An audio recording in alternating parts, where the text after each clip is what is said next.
Vamos ahora a dedicar un tiempo para presentar algunos aspectos de la lección que ya hemos mencionado y otros que vamos a presentar que no hemos mencionado.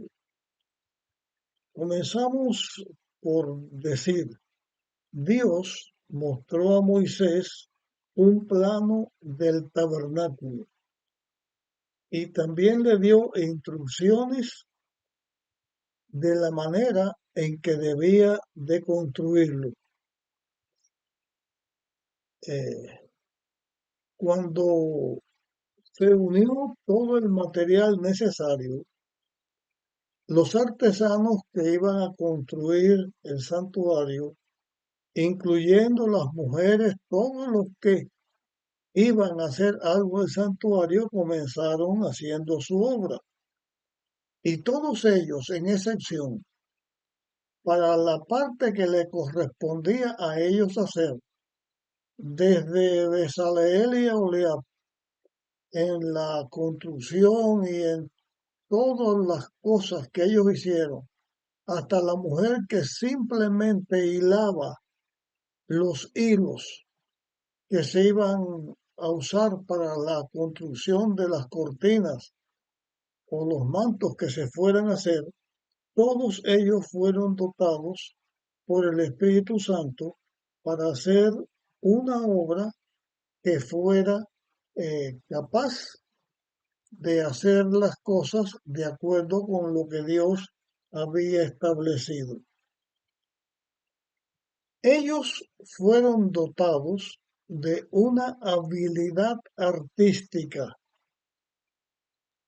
Cuando ellos fueron dotados de estos elementos para hacer la construcción de todo lo que se iba a hacer en el arca, y aquí vamos a repetir otra vez lo que ya dijimos en la parte de la lección otra vez, vamos a mencionar todo lo que se iba a hacer, los aspectos principales del tabernáculo. El tabernáculo, el arca, la mesa, el candelabro, el altar del incienso, el aceite de la unción y del incienso, el altar del holocausto, la fuente para el lavamiento de las manos, el atrio, las vestiduras sacerdotales, el éfod, el pectoral y otras prendas de vestir de los sacerdotes. Todo esto fue hecho.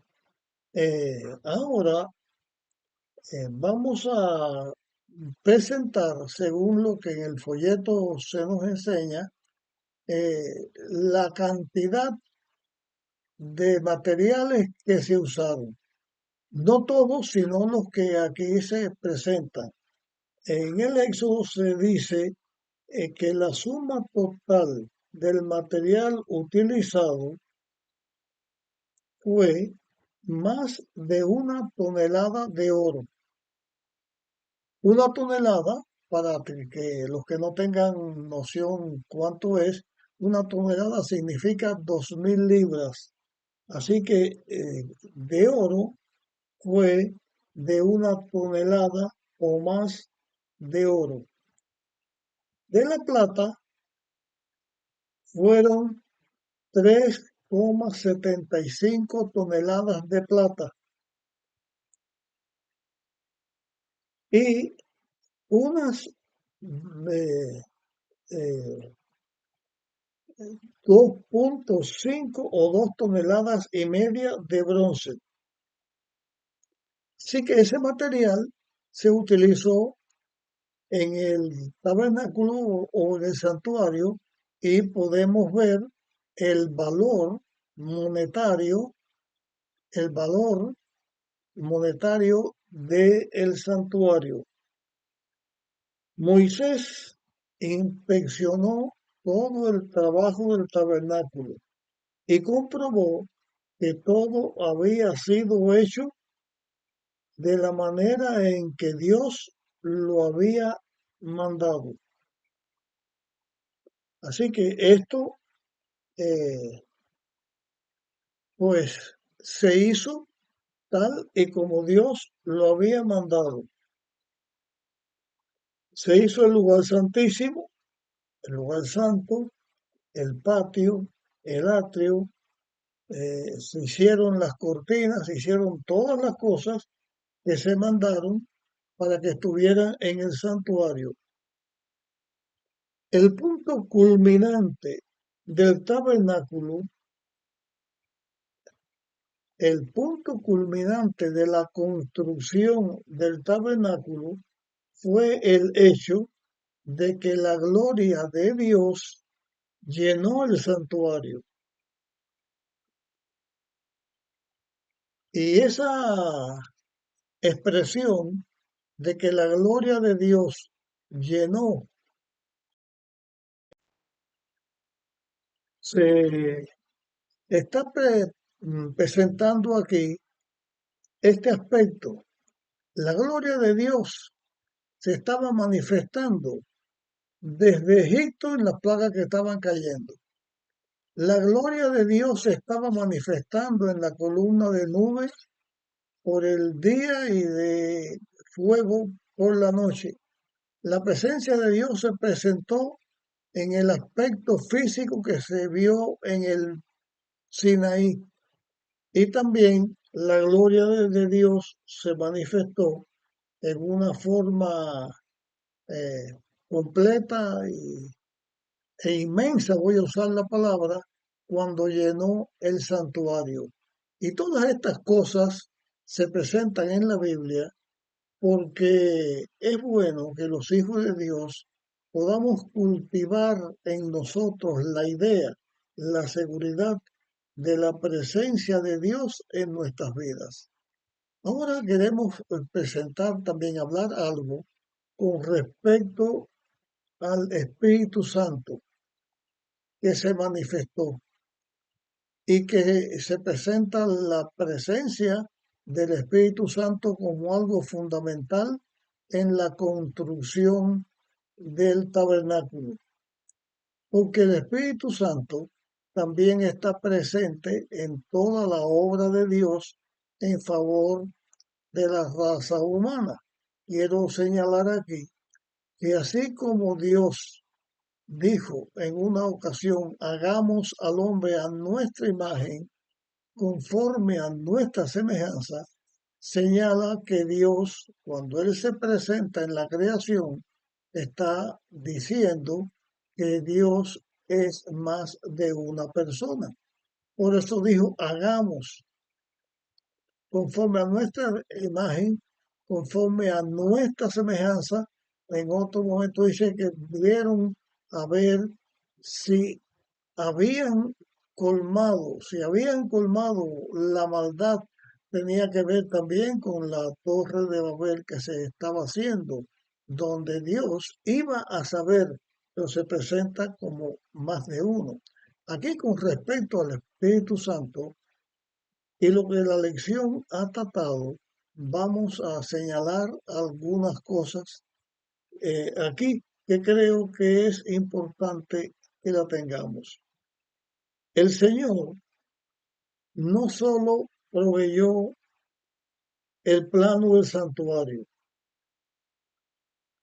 sino que ordenó a Moisés y a los israelitas que se hicieran de acuerdo con los planes que se habían dado. Para eso, Dios también llenó al pueblo con el Espíritu Santo, para que ellos fueran capaces de hacer la obra que se les estaba pidiendo a cada uno que ellos hicieran. Bien, ¿qué significa estar lleno del Espíritu Santo? Esa expresión, estar lleno del Espíritu Santo, que por primera vez se menciona cuando se hablaba de Bezaleel y hablía con la presencia de todos los que construyeron en el santuario, fueron llenos del Espíritu Santo. ¿Qué significa eso? El texto bíblico que hemos estudiado aquí ofrece una respuesta clara. El pueblo que construyó el santuario estaba lleno de sabiduría y de conocimiento. Estaba dotado de habilidades, de destrezas y capacidades artísticas para realizar todo tipo de artesanía y diseño con metales preciosos, con piedra, con madera y telas para la construcción del santuario. No se trató en esta ocasión de algo mágico o misterioso. No hubo entes invisibles o poderosos o poderes que tomaran posesión de aquellas personas. Esas personas que fueron llenos del Espíritu Santo y capacitados no estaban controlados, dominados con entes mágicos, con algunas cosas mentales que tomaran posesión de ellos, como por ejemplo los endemoniados que tomaban posesión de las víctimas que ellos controlaban, sino que el Espíritu Santo, en vez de controlar la mente de las personas, lo que hacía era les dio habilidades y capacidades artísticas, les dio la capacidad que ellos necesitaban para hacer posible la obra que Dios les había encomendado, para la obra y para la misión que Dios les había encomendado. Esta habilitación divina fue lo que experimentó Besaleel, Aholiab y los otros artesanos. Cuando el Espíritu Santo se hace presente en las personas, las capacita para hacer progresar la causa divina. Repito, cuando el Espíritu Santo llena a una persona, lo que hace es capacitarla para hacer la obra que Dios quiere que se haga.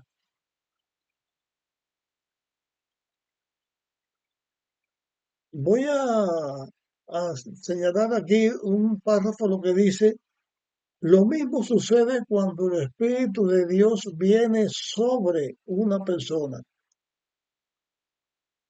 Esta frase, repito, esto ya lo hemos dicho otras veces, aparece por primera vez en la Biblia, o esta frase aparece por primera vez en la Biblia en relación con Balaán, lo que significa que el Espíritu Santo le dio una revelación especial y lo hizo capaz de profetizar. Cuando Balaán fue llamado por Balac, Balaán no pudo maldecir como era su intención. El Espíritu Santo lo controló y entonces él pudo profetizar, pudo hacer la obra que Dios quería que hiciera. En el libro de los jueces, la declaración, el Espíritu del Señor vino sobre, o sea, esa expresión, el Espíritu del Señor vino sobre, se utiliza 7 veces en relación con diferentes jueces que tuvo la Biblia. Esa expresión, el Espíritu del Señor vino sobre, se menciona sobre Otoniel en Jueces capítulo 3, capítulo 3, versículo 10, en Gedeón, que se utiliza en Jueces capítulo 6, versículo 34, se utiliza en Jefté, en Jueces capítulo 11, versículo 29, y se utiliza en Sansón, que se utiliza en Jueces 13, 24 y 25, en Jueces 14, 5, 6 y 19, y en Jueces 15, versículo 14. Y se refiere al poder del que fueron dotados por el Señor para proteger a su pueblo y para realizar la obra de Dios. En el Nuevo Testamento, la acción de recibir el Espíritu Santo o de ser bautizados por el poder del Espíritu Santo tiene un significado similar. Señalo aquí, hay una diferencia en que el Espíritu Santo capacite a una persona para hacer una obra que Dios quiere que se haga, a una persona que dice que recibe el Espíritu Santo y lo que hace es que viene un poder que lo controla y lo tira por el suelo, lo hace dar vuelta o lo hace hablar cosas que no se entienden.